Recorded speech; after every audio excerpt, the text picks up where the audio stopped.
പറയുന്നോ? ഇങ്ങോട്ട് മര്യാദ കാണിച്ചെങ്കിൽ മാത്രമേ എനിക്കും തിരിച്ച് കാണിക്കാൻ പറ്റൂ. സോറി പറടാ. നിന്റെ അപ്പം പോലും ചേട്ടായോട് ഇങ്ങനെ സംസാരിച്ചിട്ടില്ല. സോറി പറടാ. സോറി പറടാ.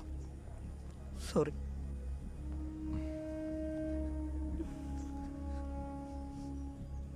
ഇല്ലാതെ ഇവനെ കൊണ്ടൊന്നും ഒരു കാര്യമില്ലാന്ന് കുടുംബത്തിന്. എനിക്ക് എന്താ വേണ്ടേ? ചിക്കൻ പീസ് എന്നാ പിടിച്ചോ. ലെഗ് പീസ് തന്നെ പിടിച്ചോ. കഴിക്കടാ. ചേട്ടൻ എന്താ വേണ്ടേ? ഒരു പീസ് പിന്നെന്താ? നീ ആരോടാ എന്താ പറഞ്ഞതല്ലേ? അവൻ പറഞ്ഞ കേട്ടില്ല ചേട്ടാ. അവൻ പറഞ്ഞില്ല എന്താണോ തെറ്റ്? അവനെ മറ്റേ കാര്യം നോക്കിയാ പോരെ. അങ്ങനെയാണെങ്കിൽ എന്തിനാ എന്ത് മാത്രം തല്ലോടാ? പപ്പ വേണ്ട. എടാ എന്റെ മകനെ തല്ല നിനക്കെന്താടാ യോഗ്യത? എടാ നിന്റെ കാര്യം ആലോചിച്ച് ആദ്യം പിടിച്ചിട്ടാണ് അപ്പ നേരത്തെ അങ്ങ് പോയത് അറിയോ? എന്നിട്ട് അപ്പന്റെ ഒരു കടമുറി ഞാനാ നിനക്ക് തന്നത്. അതുകൊണ്ട് നീ ഇപ്പൊ ജീവിക്കുന്നു.